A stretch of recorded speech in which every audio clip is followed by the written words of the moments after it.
예, 지난 주말 충청에서 완패한 이낙연 전 대표가 어제 의원직 사퇴 승부수를 던졌습니다.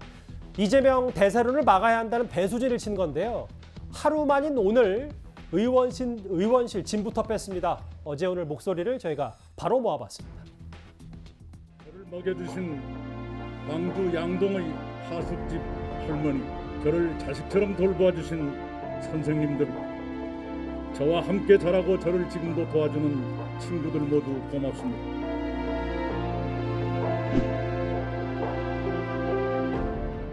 그런 것을 계산해서 의원직 사퇴를 선언한 것은 아닙니다. 제 마음을 표현한 것입니다. 송영길 대표께서도 전화로 이낙연 전 대표께 사퇴 의사를 철회해 줄 것을 요청을 드렸다. 이렇게 말씀을 드릴게요. 김경진 의원님, 당에서는 계속 만류를 하고 있어요. 종로 1번지 지역구. 근데 이낙연 의원이 오늘 이제 화면에도 나올 텐데 의원실 짐부터 좀 빼고 있거든요. 그만큼 결기를 보여주겠다. 이거 만류가 쉽지 않겠습니다. 아니, 결기를 보여준다라고 하는 측면에서 보면 그건 그럴 수도 있어요. 특히 지금 민주당 당내 경선 과정에서 저런 뭔가 극적인 행동이 없으면 반전의 계기를 마련할 수 있기가 어려우니까 사실 아마 저런 결정을 하신 것 같아요. 근데 저는 윤희숙 의원도 그렇고 이낙연 후보도 그렇고 잘못하신 거예요. 이게 법률적으로 직업 선택의 자유만의 문제는 아니에요. 유권자들이 부여해준 공적인 책무의 측면도 있어요. 의원직이라고 하는 게. 그렇다고 한다면 국회의장이 허가를 하거나 아니면 본회의에서 정식으로 통과가 돼서 법적으로 헌법에 정해진 절차 그대로 의원직이 만료된 그 시점에 보좌진도 직을 그만둬야 되고 그 시점에 방을 빼야 맞아요. 지금은 법적으로 아무리 짐을 뺐지만 윤희숙 의원도 마찬가지고 이낙연 대표 후보도 마찬가지고 여전히 의원 신분이에요. 두 분 다 잘못하신 거예요. 저러면 안 돼요. 저건 국민에 대한 책무를 이거 제대로 이행하지 못한 것이다. 그래서 두 분 다 비난받아야 마땅하다라는 거고, 의원직을 빼신 거는 제가 볼 때는 마지막 극적인 승분 같아요. 호남에서 저 이제 모든 것을 다 걸었습니다.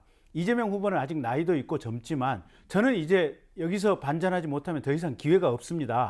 이런 메시지를 강렬하게 호남과 전국의 유권자들에게 던지면서 저 이렇게 웬만큼 해왔으니까 저에게 기회 한번 주십시오 라는 결기로 읽히기는 합니다만 어쨌든 방 뺀 건 잘못했다라는 게 제 관점입니다. 포인트를 두 가지를 짚어주셨네요. 근데 양 대변인님, 근데 예전에 여권이 윤희숙 의원 사퇴했을 때 무책임하다라고 비판했는데 이걸 두고 또 국민의힘에서는 내로남불 비판이 있습니다. 양 대변인도 그 말씀에 동의하시는가요? 예, 내로남불이라는 비판을 피할 수는 없죠. 방금 말씀하신 김경진 의원님처럼 동일한 잣대를 가지고 윤 의원과 지금 이 이낙연 후보의 사퇴권을 동일하게 비판한다면은 그 내로남불이라는 비판을 피할 수 있을 겁니다만, 지금 윤 의원님이 사퇴하실 때 뭐 화난다고 억울하다고 하는 거, 사퇴하는 거는 무책임하다, 뭐 굉장히 이기적인 태도다, 이러면서 굉장히 날선 비판들을 여권에서 해왔거든요. 우상호 의원, 지금 뭐 김진애 의원, 이런 분들이 동일하게 이 잣대를 가지고 이낙연 후보에게도 강한 비판 메시지를 지금 하고 있는가라고 생각을 해보면은 그것이 아니다. 그렇기 때문에 이런 것은 내로남불이라는 비판을 피하기가 어렵다는 것이고요. 저희 당 입장에서는 사실 이 윤희숙 의원의 사퇴에 관련해서는 어떤 개인의 방어막을 벗어 던진다는 책임을 실현한다는 의미에서 그 판단을 본인이 한 것이기 때문에 판단을 존중하고 개별 의원의 투표에 맡긴다는 입장이거든요. 동일하게 이낙연 후보도 내로남불 없이 대하도록 하겠습니다. 저는 김경진 의원님의 말씀에 동의를 해요. 두 분 다 잘못하시는 거다. 이게 전체적으로 절차라는 게 있잖아요. 그것이 다 밟기 전에 먼저 이렇게 방을 빼고 이렇게 한다 그래가지고 월급이 또 그러면은 이렇게 뭐 어디로 가는 것도 아니거든요. 어디 이게 뭐 기부도 안 돼요. 이런 것들은. 세비요? 그렇죠. 그러니까 이런 것이 상징적인데 저는 이 부분에서 또 이낙연 의원과 지금 윤희숙 의원의 어떤 이 사퇴, 이거를 동일시하는 것도 저는 굉장히 잘못됐다고 생각해요. 왜냐하면 윤희숙 의원 같은 경우는 본인의 어떤 부동산 문제에 관련해가지고 그것에 의해서 그것에 책임을 진다는 그런 차원에서 지금 사퇴를 하는 것이고, 이낙연 후보 같은 경우는 이제 자기의 어떤 정치적인 어떤 선택 속에서 하는 것이기 때문에 이걸 동일시하는 것도 또 저는 마땅치 않다, 뭐 이렇게 생각합니다. 이낙연 전 대표의 승부수 얘기까지 만나봤습니다. 지금까지 들어온 여러분들의 목소리를 만나볼까요? 첫 번째 댓글 바로 보겠습니다. 윤 전 총장을 국회로 불러야 한다고 먼저 말한 건 민주당 아니었나요? 간다니까 오지 말라네요. 라고 말씀을 하셨고요. 예.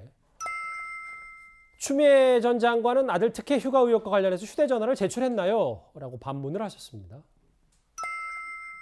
김웅 의원 기자회견 직전에 대검찰청에서 공익신고자 됐다고 문자 보낸 건 뭐죠? 김웅 의원이 공개 못하게 막은 건지 타이밍이 좋네요. 라는 의견을 또 주셨고요. 또 보겠습니다. 지금껏 검찰 변화했고 이제 검찰을 편드냐? 마지막 댓글 만나볼까요? 윤 전 총장 토론은 안 나오겠다면서 예능 프로그램은 나가네요. 고발사주 의혹과 윤 전 총장 관련 이슈들이 관심이 많으신 것 같습니다. 댓글 5개 감사드리고요.